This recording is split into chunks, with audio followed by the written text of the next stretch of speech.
Praise the Lord.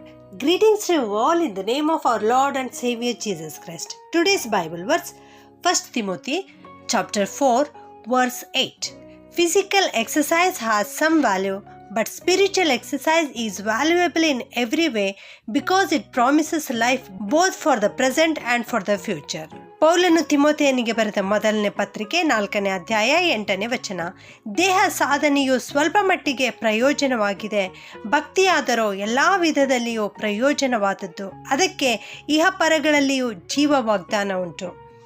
ಹೌದು, ದೇವರ ಮೇಲೆ ಭಕ್ತಿ ಇಡ್ತಕ್ಕಂಥದ್ದು ಎಲ್ಲ ವಿಧದಲ್ಲಿ ಪ್ರಯೋಜನವಾದದ್ದು ಎಂಬುದಾಗಿ ಇಲ್ಲಿ ದೇವರ ವಾಕ್ಯ ನಮಗೆ ತಿಳಿಸಲ್ಪಡ್ತಾ ಇದೆ.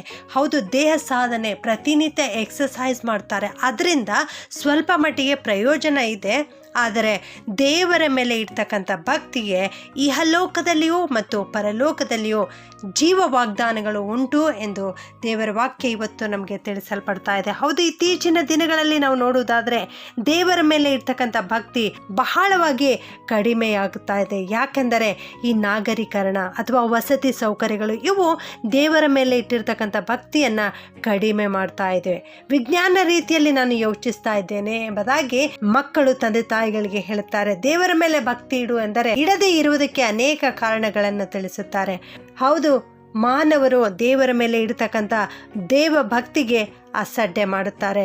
ಟಿವಿ, ವಿಡಿಯೋ, ಕಂಪ್ಯೂಟರ್ಗಳು ಈ ಕ್ರಿಶ್ಚಿಯನ್ಸ್ ಕುಟುಂಬಗಳಲ್ಲಿ ಸೇರಿಕೊಂಡಿರುವುದರಿಂದ ಅಂಥವರ ಕುಟುಂಬಗಳಲ್ಲಿ ಪ್ರಾರ್ಥನೆ ಮಾಡುವುದೇ ಕಡಿಮೆಯಾಗಿದೆ, ಸತ್ಯವೇದ ಓದುವುದೇ ಕಡಿಮೆಯಾಗಿದೆ. ಇದರಿಂದಾಗಿ ದೇವ ಭಕ್ತಿ ಕಡಿಮೆಯಾಗುತ್ತಾ ಇದೆ. ಈ ರೀತಿ ಒಂದು ಗುಂಪಿನವರು. ಆದರೆ ಇನ್ನೊಂದು ಗುಂಪಿನ ಜನರಾದರೂ ದೇವರ ಮೇಲೆ ಭಕ್ತಿ ಇಡುವುದರಿಂದ ನನಗೆ ಯಾವ ಪ್ರಯೋಜನವಾಗುತ್ತಾ ಇದೆ, ನನಗೆ ಯಾವ ಪ್ರಯೋಜನವೂ ಆಗುತ್ತಾ ಇಲ್ಲ, ನಾನು ಅನಾರೋಗ್ಯದಿಂದಲೇ ಬಳಲುತ್ತಾ ಇದ್ದೇನೆ, ನನ್ನ ಮಕ್ಕಳಿಗೆ ಇನ್ನೂ ಮದುವೆಯಾಗಿಲ್ಲ, ನಾನು ಬಹಳವಾಗಿ ಹುಡುಕಾಡ್ತಾ ಇದ್ದೇನೆ ಆದರೆ ಆಗುತ್ತಿಲ್ಲ ಎಂಬುದಾಗಿ ಕಾರಣಗಳನ್ನು ತಿಳಿಸುತ್ತಾರೆ. ಇನ್ನು ಅನೇಕರು ನನಗೆ ವ್ಯಾಪಾರದಲ್ಲಿ ನಷ್ಟವೇ ಆಗುತ್ತಾ ಇದೆ, ದೇವರ ಮೇಲೆ ಭಕ್ತಿ ಇಟ್ಟಿರುವುದರಿಂದ ನಾನು ಉದ್ಧಾರವಾಗುತ್ತಾ ಇಲ್ಲವಲ್ಲ ಎಂಬುದಾಗಿ ಹೇಳ್ತಾರೆ. ಇನ್ನು ಅನೇಕರು ನನ್ನ ಮಗು ದಿಢೀರನೆ ಸತ್ತು ಹೋಯಿತು. ಈ ರೀತಿ ಅನೇಕ ವಿಧವಾದ ಚಿಂತೆಗಳಿಗೆ ಅವರು ಒಳಗಾಗಿ ಸೋತು ಹೋದಂಥವರಾಗಿ ದೇವರ ಮೇಲೆ ಇಡ್ತಾ ಇದ್ದಂಥ ನಂಬಿಕೆಯನ್ನು, ದೇವರ ಮೇಲೆ ಇಡ್ತಕ್ಕಂಥ ಭಕ್ತಿಯನ್ನು ಬಿಟ್ಟು ಬಿಡುವವರಾಗಿದ್ದಾರೆ. ಈ ಥರ ಎರಡು ಗುಂಪಿನ ಜನರನ್ನು ನಾವು ಈ ಲೋಕದಲ್ಲಿ ನೋಡುತ್ತೇವೆ. ಆದರೆ ಸತ್ಯವೇದ ನಮಗೆ ತಿಳಿಸಲ್ಪಡ್ತಾ ಇದೆ, ದೇವ ಭಕ್ತಿಗೆ ಇಹದಲ್ಲಿಯೂ ಪರದಲ್ಲಿಯೂ ಜೀವ ವಾಗ್ದಾನ ಉಂಟು ಎಂಬುದಾಗಿ. ಹೌದು ನನ್ನ ಪ್ರಿಯ ದೇವಜನರೇ, ಆದುದರಿಂದ ದೇವ ಭಕ್ತಿಯನ್ನು ಬಿಟ್ಟು ಬಿಡಬೇಡಿರಿ. ಈಗ ಸೋತು ಹೋಗಿರುವವರು ಅತಿ ಶೀಘ್ರದಲ್ಲಿ ಚೇತರಿಸಿಕೊಳ್ಳುವರು. ದೇವರನ್ನು ಪ್ರೀತಿಸುವವರ ಹಿತಕ್ಕಾಗಿ ಎಲ್ಲ ಕಾರ್ಯಗಳು ಅನುಕೂಲವಾಗುತ್ತವೆ. ಈಗ ನಿಮಗೆ ಕಷ್ಟ ಇರಬಹುದು, ಆದರೆ ಮುಂದೆ ಅದು ಆಶೀರ್ವಾದಕರವಾಗಿರುತ್ತದೆ. ಹೌದು, ದೇವ ಭಕ್ತಿ ದೊಡ್ಡ ಲಾಭವೇ ಸರಿ. ಹಲವು ಕಂಪನಿಗಳು ಈ ವರ್ಷದಲ್ಲಿ ಎಷ್ಟು ಲಾಭ ಬಂದಿದೆ ಎಂದು ಲೆಕ್ಕ ಹಾಕುತ್ತಾರೆ. ವ್ಯಾಪಾರ ವಹಿವಾಟುಗಳನ್ನು ನಡೆಸುವವರು ಏನು ಮಾಡಿದರೆ ಆದಾಯವಾಗುತ್ತದೆ ಎಂದು ಲೆಕ್ಕ ಹಾಕುತ್ತಾರೆ. ಅವು ಇಹಲೋಕದ ಆದಾಯಗಳೇ ಹೌದು. ಆದರೆ ದೇವರ ಮೇಲೆ ಇಡ್ತಕ್ಕಂಥ ಭಕ್ತಿ ಇಹಲೋಕದಲ್ಲಿಯೂ ಪರಲೋಕದಲ್ಲಿಯೂ ಆದಾಯವಾಗಿದೆ. ಇದಕ್ಕೆ ಇಹಪರಗಳಲ್ಲಿಯೂ ಜೀವ ವಾಗ್ದಾನ ಉಂಟು. ಒಂದು ಸಾರಿ ಒಬ್ಬರು ಪರೀಕ್ಷೆ ಮಾಡಿದರು. ಏನೆಂದರೆ 2 ಕುಟುಂಬಗಳ ಬಗ್ಗೆ ಪರೀಕ್ಷೆ ಮಾಡ್ತಾರೆ. ಒಂದು ನೀತಿವಂತನ ಕುಟುಂಬ, ಇನ್ನೊಂದು ಅನೀತಿವಂತನ ಕುಟುಂಬ ಎಂಬುದಾಗಿ. ಈ 2 ಕುಟುಂಬಗಳ ಪರೀಕ್ಷೆ ಮಾಡುತ್ತಾರೆ. ದೇವ ಭಕ್ತಿಯಲ್ಲಿ ಸದ್ಗುಣಗಳಿಂದ ತುಂಬಿರ್ತಕ್ಕಂಥ ಒಬ್ಬ ಕ್ರೈಸ್ತನ ಕುಟುಂಬವನ್ನು ಅವರು ಪರೀಕ್ಷೆ ಮಾಡುವಾಗ ಅವನ ಸಂತತಿಯಲ್ಲಿ ಮುಂದೆ ಅನೇಕ ಮಕ್ಕಳು ಹುಟ್ಟಿದರು. ಅವರ ಕುಟುಂಬ ಬೆಳೆಯುತ್ತಾ ಬಂತು.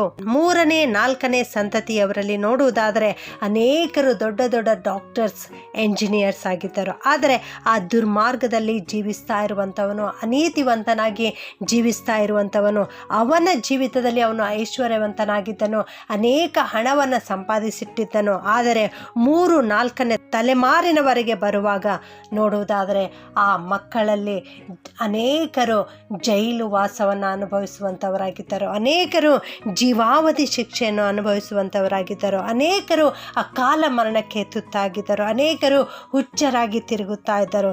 ಹೌದು ನನ್ನ ಪ್ರಿಯ ದೇವಜನರೇ, ದೇವರ ಮೇಲೆ ಭಯ ಭಕ್ತಿ ಇಟ್ಟು ಜೀವಿಸುವಂಥದ್ದು ವ್ಯರ್ಥವಾಗಿ ಹೋಗುವುದಿಲ್ಲ.